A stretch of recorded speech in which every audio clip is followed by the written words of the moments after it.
In the wake of the VBS Mutual Bank scandal, political parties want heads to roll against those implicated in one of the country's biggest looting scandals. Corruption Watch has also weighed in. It raised concerns about the EFF's support for the bank to operate while it was still under investigation.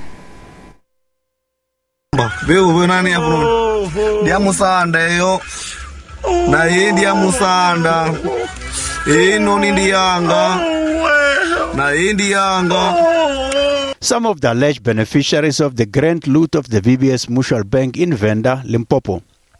The expose comes at a time when the country is dealing with revelations at the State Capture Commission of corruption committed by the Gupta family. South Africa's chapter of international transparency, Corruption Watch, is shocked. It has implicated senior ANC officials in Limpopo, and now there is this question of the Shivambu family and the EFF.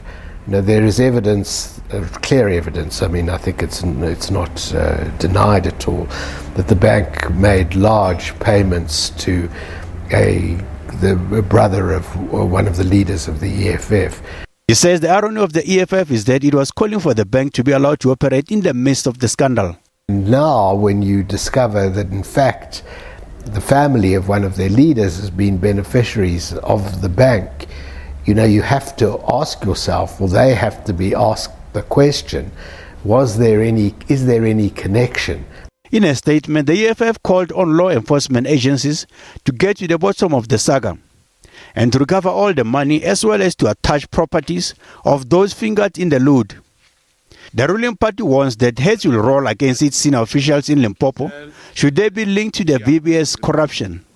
Everybody involved, the law must take its course. It cannot be that 2.2 billion goes under and it is business as usual. In its reaction, the DA laid charges against the 50 implicated in the fraud.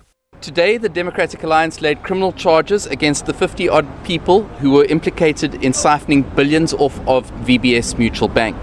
Earlier, DA leader Musi Maiman indicated that EFF Deputy President Floyd Shivambu must have personally benefited from the VBS. And like others, Shivambu needs to account. Montlengani Dipoko, SABC News, Johannesburg.